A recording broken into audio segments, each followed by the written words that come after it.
Nah sekarang asmani babai Nabi itu jelas gak fiktif karena tadi orang Arab tahu semua orang kafir pun tahu.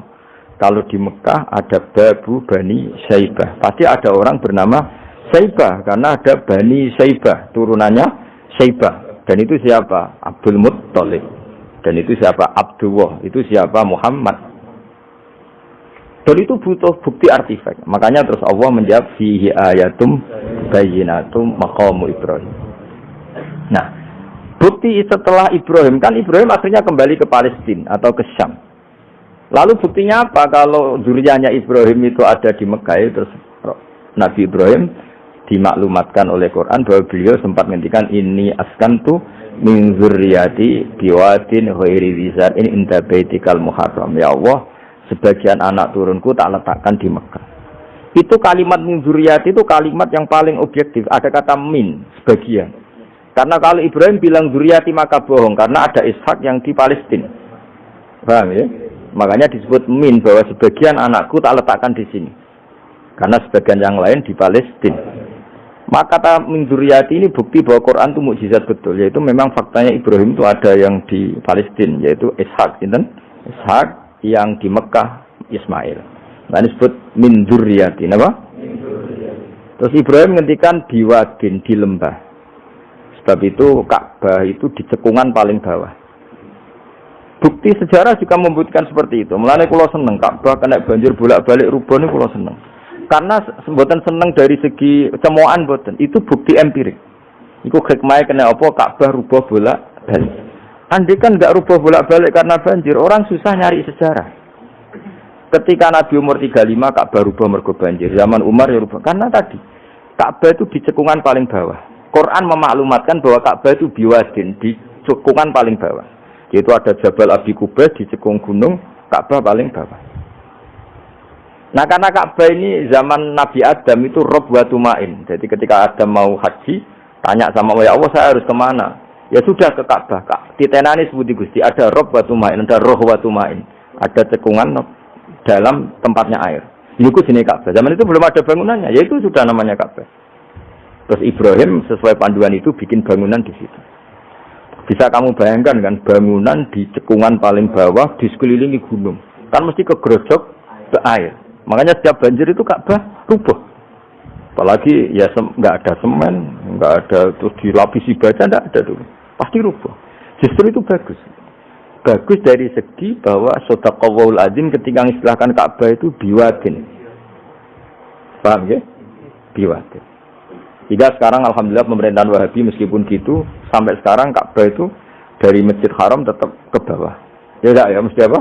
Ke bawah, tetap di cekungan. Sampai sekarang desainnya Ka'bah tetap ya kita di Masjid Haram masuk itu nanti kalau mau ke Ka'bah mesti turun ke bawah sampai sekarang. Guling-gilingan statusnya Ka'bah itu biwadin ghairi dzar'in inda baitikal muharram. Nah ini penting.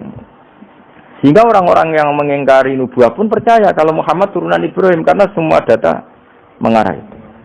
Jadi Ka'bah kena banjir ono hikmah. Ojo kok malah nggo ilmu jaduk. Jare omahe pangeran kok rubuh.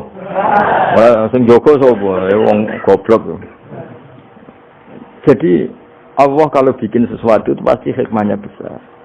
Baru era Umar terakhir di kebijakan Jabal Abi Qubais itu dijebol supaya air tersalur keluar, tidak semuanya mengarah ke Ka'bah. Tapi itu bagus. Ijtihadnya Umar ya bagus. Tapi kenapa zaman Nabi ijtihad itu tidak ada? Memang nggak perlu ada zaman itu. Karena justru rubuhnya Ka'bah mergo banjir itu bukti benar-benar biwadin. Karena di cekungan paling bawah, maka rawan kena banjir. Logika rasionalnya kenapa di situ ada Zam-Zam? Ya karena logikanya gampang. Secara umum, meskipun Allah itu kuasa bikin mukjizat, tapi tetap ada nilai rasionalitasnya. Apa nilai? Karena Ka'bah itu di cekungan terbawah, maka mata air ya di situ. Paham ya? Makanya Zam-Zam ya dekat Ka'bah. Meskipun Allah bisa bikin air di puncak gunung, tapi itu kan betul lucu, maksudnya normali sumberan ning cekungan. Kan ora lucu. Banyu milih munggalan ora lucu. Darani sulapa malah ribet kan. Jadi Allah itu meskipun kuasa melakukan apa saja tetap ibadah ajro alamat rodil adat atau alamut torodil adat. Sesuatu dibikin itu sesuai adat. Nah, termasuk adat orang soleh itu turunannya orang soleh, turunan saleh. Makanya zuriyatam ba'duha. Nah, jogeman, kalau suwun jogeman ninggal berjanji. Karena kitab berjanji itu yang paling madhu Nabi, muji Nabi min haitsul ilm. Sangat fanatik menjawab gugatan pada Nabi dari segi ilmu. Termasuk beliau yang kalau kita ahli sunnah kan yakin bapaknya Nabi, bayi Nabi sampai Nabi Adam semuanya mukmin. Nah, kalau ada kubu sebelah yang darani bapaknya Nabi nin rokok, bayi Nabi nin rokok itu pasti kita tentang. Karena wa kaifalah wasayyidul akramu sallallahu alaihi wasallam wasitatul muntaqo. Bagaimana kamu katakan bapaknya Nabi kafir, bayi Nabi kafir sementara diliwatin Nur Muhammad. Mosok Nur diliwatno barang sing najis. Itu sudah agak ketemu nahlar. Makanya logika yang dibangun Imam Barzanji, bagaimana Nur Muhammad yang suci kemudian kamu yakini liwat najis, yaitu nak bapaknya Nabi kafir, bayi Nabi kafir, berarti Nur ini liwat suatu sing najis. Nah, itu paradok, napa? Makanya Dawi tiba wa kaifalah wasayyidul akramu sallallahu alaihi wasallam wasitatul muntaqo. Bagaimana enggak mbah-mbahnya Nabi suci, wong itu liwatane Nur yang suci.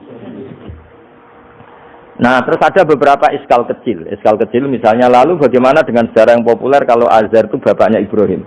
Sementara Azhar terkenal kafir. Nah, itu oleh ulama dijawab, ketika Nur Muhammad masih di Azhar itu dia belum kafir. Setelah Nur ini pindah ke Ibrahim, berarti Azhar wis melompong tanpa Nur Muhammad. Baru soro kafiron. Baru setelah itu Azhar menjadi kafir.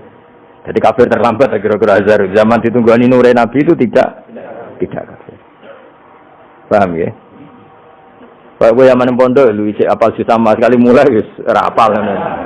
Nah, atau jawaban kedua Azhar dikatakan bapak itu majas. Hakikatnya hanya paman, apa? Paman. Jadi ada jawaban dua ulama ya. Yang satu menjawab apa?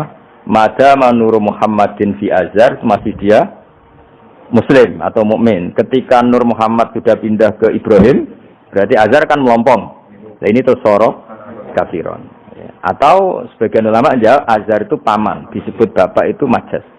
Tapi jawaban itu menurut saya tidak setuju yang normal saja, karena nanti cara Imam Ghazali zalat sikoh bil alfat, nanti keribetan apa?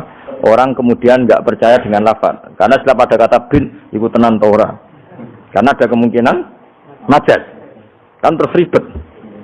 Makanya banyak ulama yang milih jawaban pertama ya. Madama nurun Nabi fi Azhar, itu Azhar belum kafir. Setelah ada intiqalun nur, peralihan nur ke Ibrahim, Azhar baru kafir. Ya, itu biasa, itu lebih gampang. Nah, tapi kita tetap yakin bayi Nabi, bapak Nabi ila Adam niku semuanya mukmin. Nah, alasannya apa? Wa kaifalah wasayyidul akramu sallallahu alaihi wasallam wasitatuhul muntaqo.